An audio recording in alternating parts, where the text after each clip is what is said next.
Welcome to Leaders in Action, produced by the Olderhood Group. I'm Robin Trimingham, and my guests today are Olderhood CEO Bill Storie and Rachel Smets, who is an international virtual presenter who speaks 6 languages and is also the author of Awaken Your Confidence. Welcome, Rachel.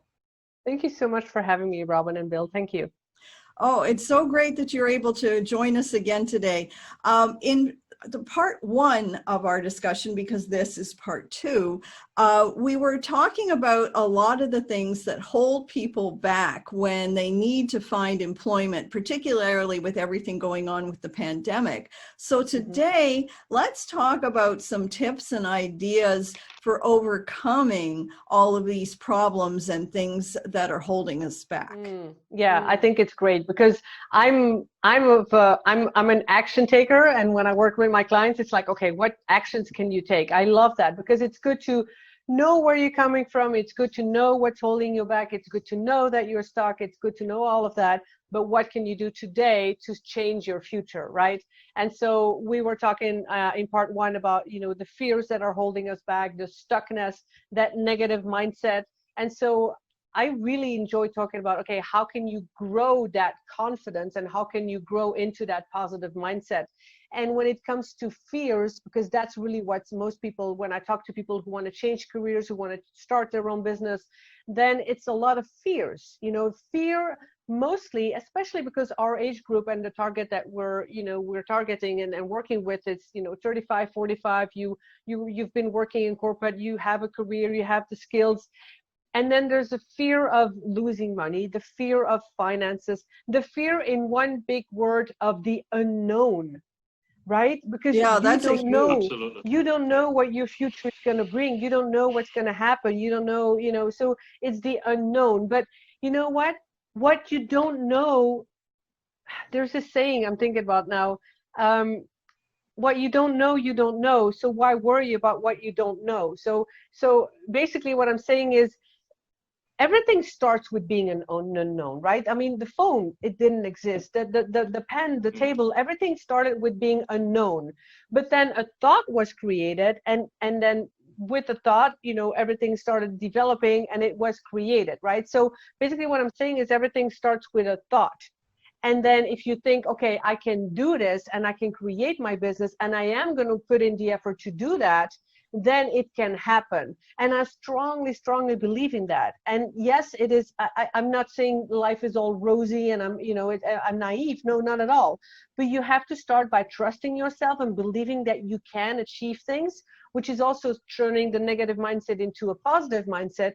But it's also confronting the unknown and crossing those fears, because the only antidote to fear is taking action and confronting that fear and making friends with your fear and moving into that fear, because without fear, you can't grow.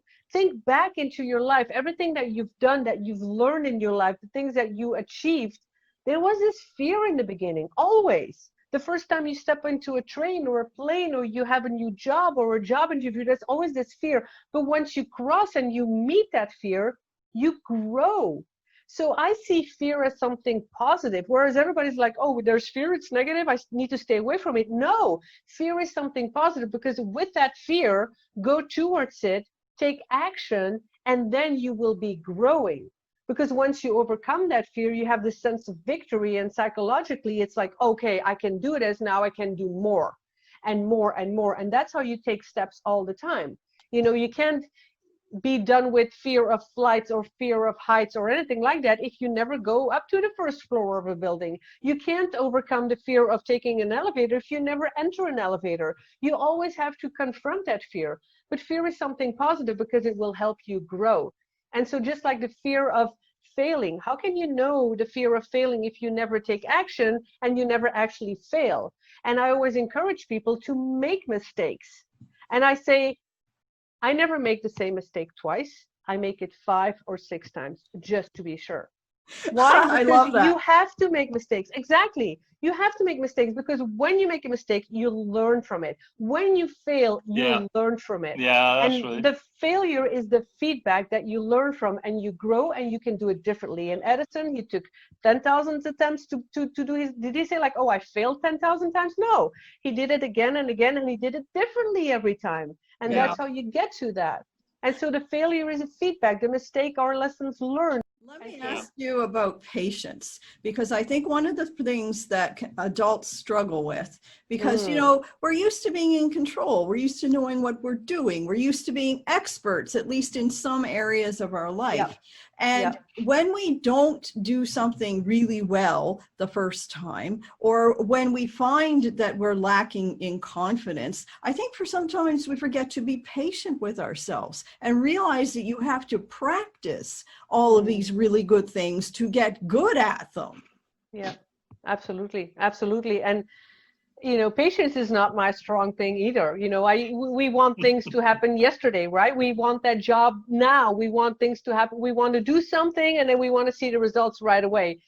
But, you know, think about all the big people and all the big influencers and all the successful people. I mean, or actors or actresses. It's like going and apply over and over and over and over again to then finally land it, right? I mean, we have to have patience because it's with patience that you, again, it's a learning curve, right? And you learn all the time and you grow all the time. And sometimes you think, oh, I've wasted months of my life.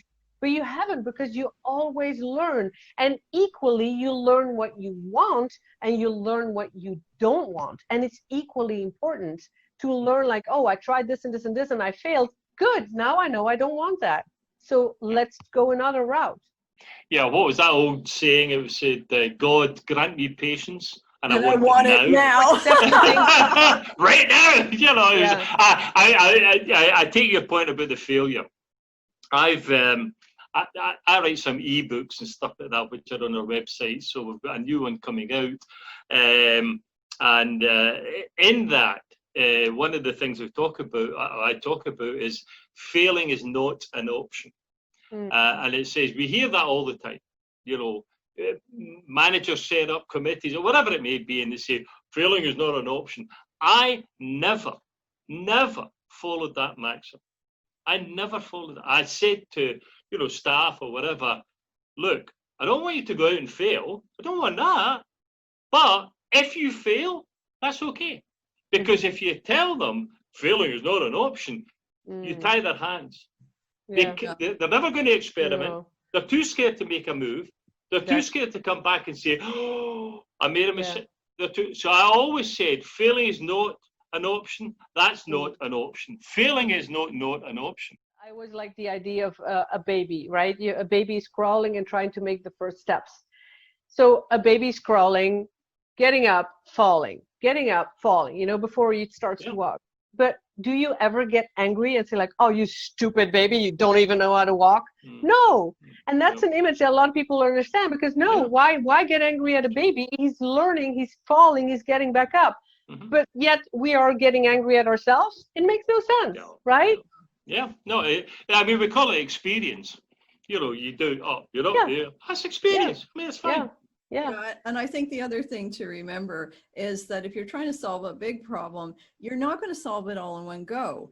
And sometimes people get stuck. They don't know what to do next. And the best tip I ever got about this was to continually ask yourself, and what next? Go right down to everything you can think of and then say, and what next? Or what else? And I want to add, you know, as a final note to this about taking steps, I think it's super important, because we always want to get to the top of the Mount Everest, right? But you can't get there right away. The gap from here to there, or from where you are now in your career to what you want, is too big. So you break down the mountain into smaller hills and you climb a hill all the time, you know. And when people are telling you like, you know, oh, you can't do that. It's like when I started my YouTube channel, it's like, oh, but everybody's on YouTube. How would you start a YouTube channel? But it's starting and taking one video and another and another. It's writing a book, start with one paragraph and another and another. And now I've co-authored other books and I published other books. And it's always like, you have to start. Instead of saying I'm stuck and I will never get there, start with climbing one hill, just one hill. Start taking one step and you will get there. Rachel, thank you so much for your time today. It's been a very interesting conversation. You've been watching Leaders in Action. Join us again soon.